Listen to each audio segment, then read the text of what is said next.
scared. Huh? That's how this ends?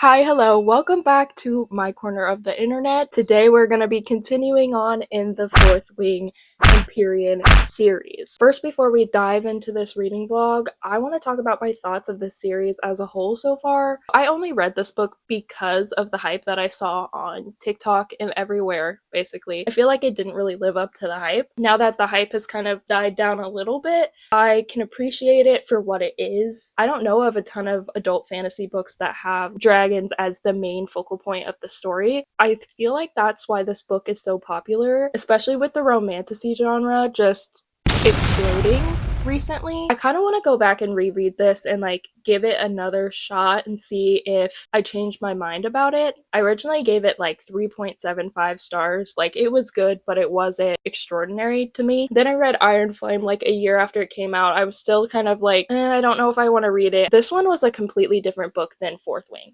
I'd say it's not even in the romantasy genre. It suddenly turned into a political fantasy, which I love political fantasy, do not get me wrong, but honestly, I was really confused throughout a lot of the story about what was going on. There was just all this new information thrown at us. I feel like it wasn't very well explained. By the end, I kind of got the point. Sometimes romantasy just is mostly romance with a fantasy subplot, and I prefer a romance subplot and a fantasy main plot. So I think I ended up upping my rating a little bit from Fourth Wing. I gave this one 4 stars. Now for the main point of this reading vlog, Onyx Storm. Holy moly, I did not expect how insane release day would be for this book. I'm sure you guys have heard about the limited Target special edition, which is actually the one I ended up with. I honestly don't know how. There were lines outside of Target when they first opened.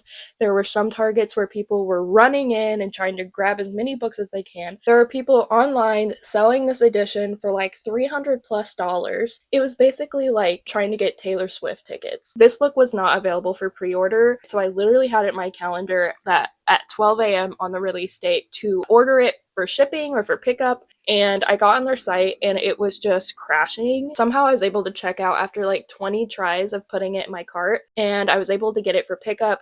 I went a couple hours after opening. I just went up to the counter, got my pickup, and there was this lady that was there, and she was like, "Where are all the Onyx Storm books?" And then the lady talking to her was like, "They're gone."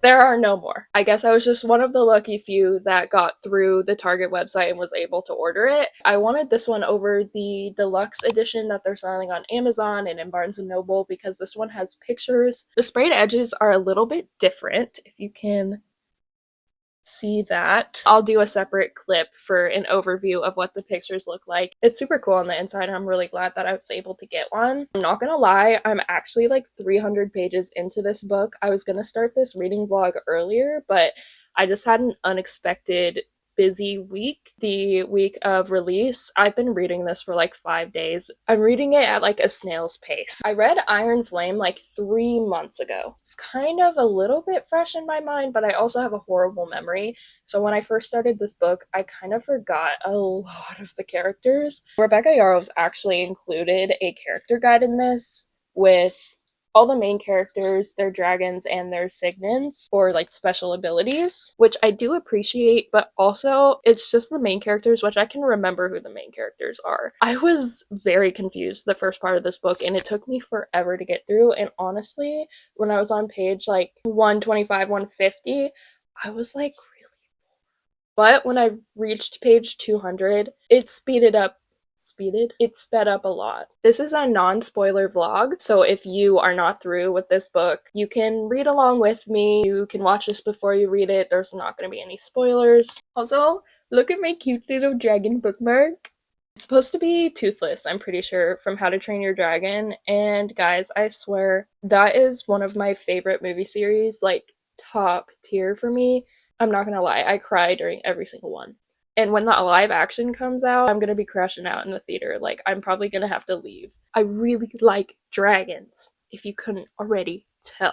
So if you know what happened at the end of Iron Flame, you know what we're waiting to happen in this book. I'm very, very curious to see how this ends. I don't think it's going to be what I'm expecting it to be. I have some theories and ideas, but I've seen people react to this. I've seen people cry. I've seen people like in utter shock saying that they did not expect that ending. So I'm very, very scared, but I will be recording my reaction. So we'll see how I react. I was close to tears in the first one.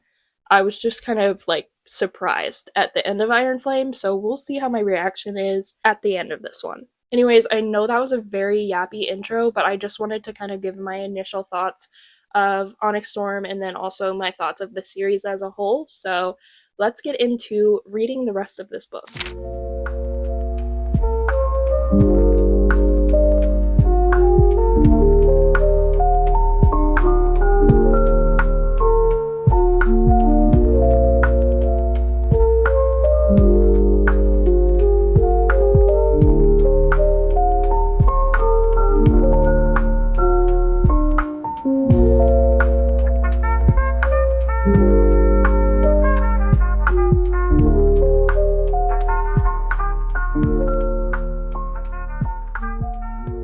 I have to say, these books, all of them, every single one, I read so slow and it drives me insane. I think it's because the words are super, super small. There's also a lot of information, especially in Iron Flame and this one, to take in, and I'm having to like reread things, so I'm only reading, I think, like 30 pages an hour, so that's why it's taking me so long to get through this. So I will say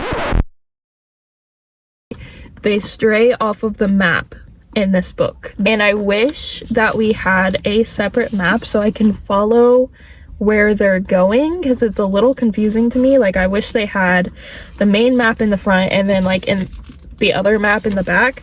I wonder if we're gonna get a new map in the next book.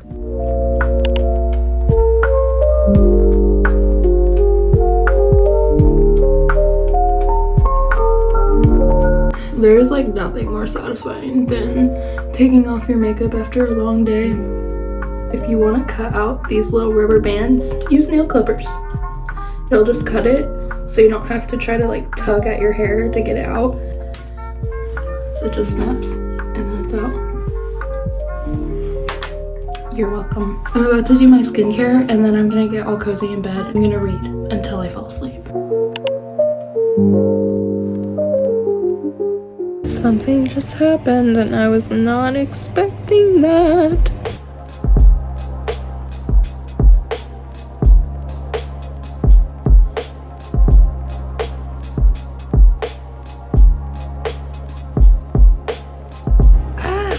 That makes me so.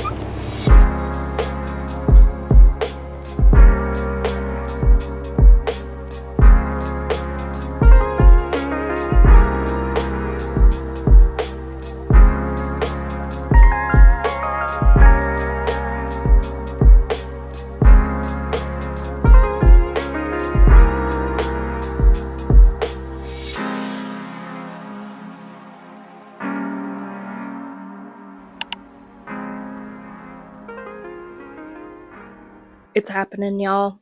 I'm about to sit down and finish this bad boy. I have about 100-ish pages left. As you saw last night, things are ramping up and I am scared. I moved my reading chair in here. It was in the other room. I know if I sit in bed, I am going to fall asleep. I got my headphones, I've got my water, and I've got my little Baja Blast here. There's a new Taco Bell drink that's a dirty Baja Blast, which is basically just a Baja Blast with vanilla cream. I figured out how to make it at home, and this is my new hyperfixation drink.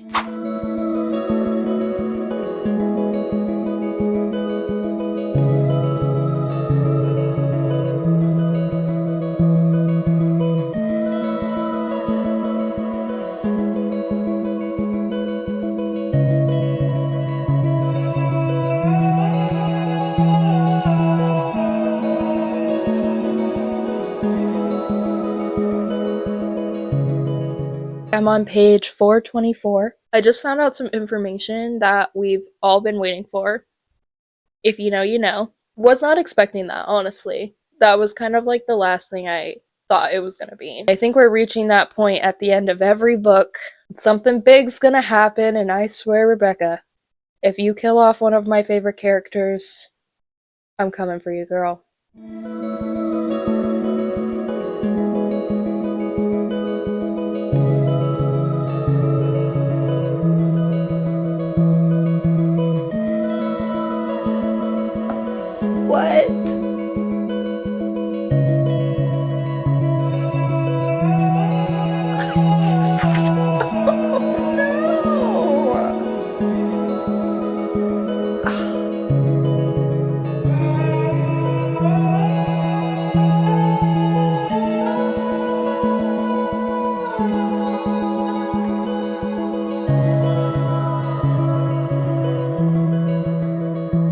It's a little while later, as you can tell.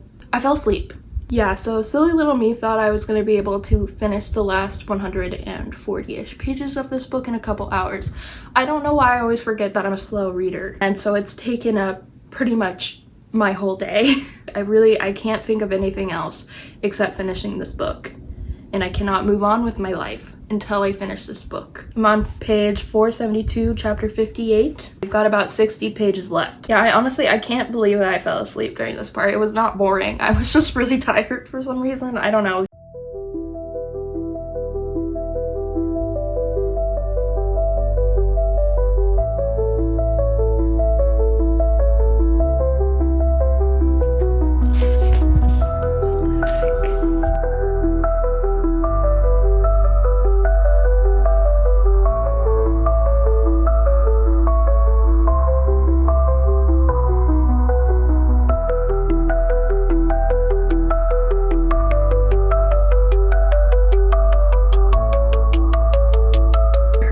People that were going to be getting different point of views, but it happened at a time where I do not want a different point of view. It's also weird to just like start switching perspectives at the very end of the book. I mean, I get it because they're in like two different places right now, but it's just interesting. Okay, as much as I love Rhiannon and Imogen, as much as I like Rhiannon and Imogen, I do not want their point of views right now. I only want to hear from Violet or Xaden, okay?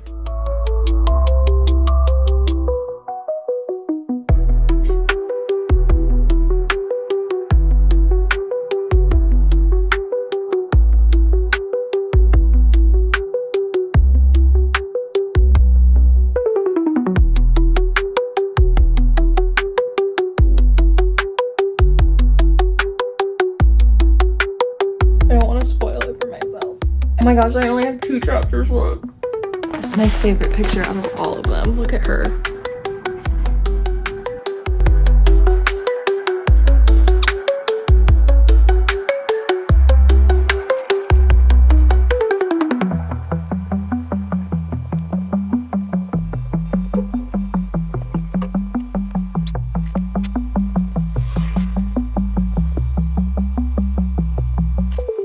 Ooh, we're getting Xaden's point of view.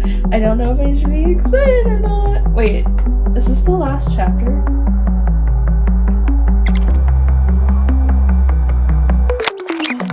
No.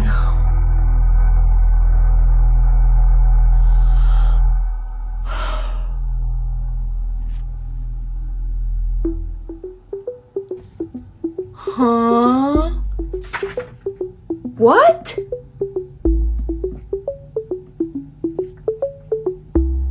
Hold on. Huh?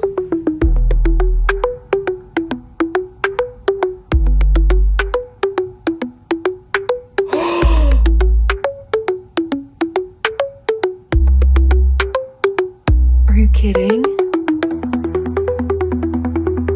That's how this ends?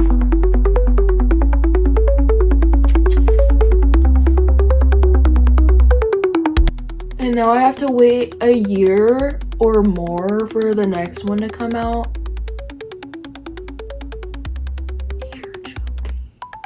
I'm expecting there to be more. Rebecca, you're just gonna leave us like this? It's been a couple days and I finally have my thoughts a little bit more together than I did in that last clip. Rebecca Yarros knows how to leave off on a cliffhanger. I will say that. The more that I think about it, the ending of every single book so far leaves you with more questions than you had at the beginning of the book. And I don't know if she does that on purpose to keep you wanting to read more of the series, but it's a little bit annoying, especially since we have to wait about 2 years for the next one to come out. I mean, I'm not saying that I want her to rush it at all because I know that she had to do that with Iron Flame. Fourth Wing just suddenly blew up. Everybody wanted the next book like immediately, so she ended up having to write like 2 books in a year, I'm pretty sure. And then she had a year to write this one. So I don't want her to rush. I want the next book to be really good. But at the same time, I feel like we didn't get a ton of answers in this one, and it's kind of dragging out. Now, this book was supposed to be a trilogy, and I think it should have stayed a trilogy because what she's having to do is she's having to drag out all of this stuff, which I guess is fine because there's a huge fan base for this series, and people just want more and more and more of it, and they're willing to read the parts that kind of drag out. For me personally, I like this series, but I would rather just get to the point. I've also heard a lot of people complaining that at the beginning of the book they didn't know like what the heck was going on. I would say I'm a part of that group of people. The first like 100 pages were honestly really confusing because we had all of these people just there that I didn't remember from the last book. And maybe that's on me. I honestly don't know, but I will say throughout all the books, I've kind of had the same experience where all of these side characters that have zero character development are just there. I kind of just like don't care about them, and then I get confused. I'm like, wait, am I supposed to know who this is? There have been arguments of people saying like, oh, you're just confused because Violet's confused, and this is heavily in her point of view. She's just learning everybody's names, and honestly, I don't agree with that argument. I think if there was better character development, we would know who these people are. I don't know if that's a hot take or not. I also think with Fourth Wing, the series started out with it being just a very easy beginner fantasy book. But then in Iron Flame, the politics just like bam came out of nowhere a little bit. A little bit more was explained in Onyx Storm, but not enough where I feel satisfied. And yeah, with that ending, I'm left pretty much how I felt at the beginning of the book. I don't really know. I think I liked Iron Flame better than I liked this one, but I do think that we got more character development in this one. Iron Flame, there was more world building. This one, there was more character development. So she is adding to the story in every single book, as she should. I honestly don't know what I'm gonna rate this. I'm so confused about my rating of the whole series and how I feel about it. I feel like I need it to be complete before I can give the series as a whole a rating, but as for this book, I'd give it a 3.75, 3.5. I had fun with it. Honestly, the whole thing was just really fun. I like it when all the book girlies are reading the same book at the same time. Getting the Target exclusive edition was kind of crazy, but it was fun. I think the book overall was just a fun time, even though I was getting kind of confused in a lot of parts. And then the ending was fun. So I'd say this was one of the reads that I'm not taking super seriously. It was just kind of a fun time. Thank you guys for joining me on this video. I hope you enjoyed, and if you agree with any of my hot takes, if you disagree, whatever, leave a comment. I would love to chat about it. If you did enjoy hanging out with me, make sure you subscribe so you don't miss out on my other reading vlogs. And for now, I will see you in the next video. Bye!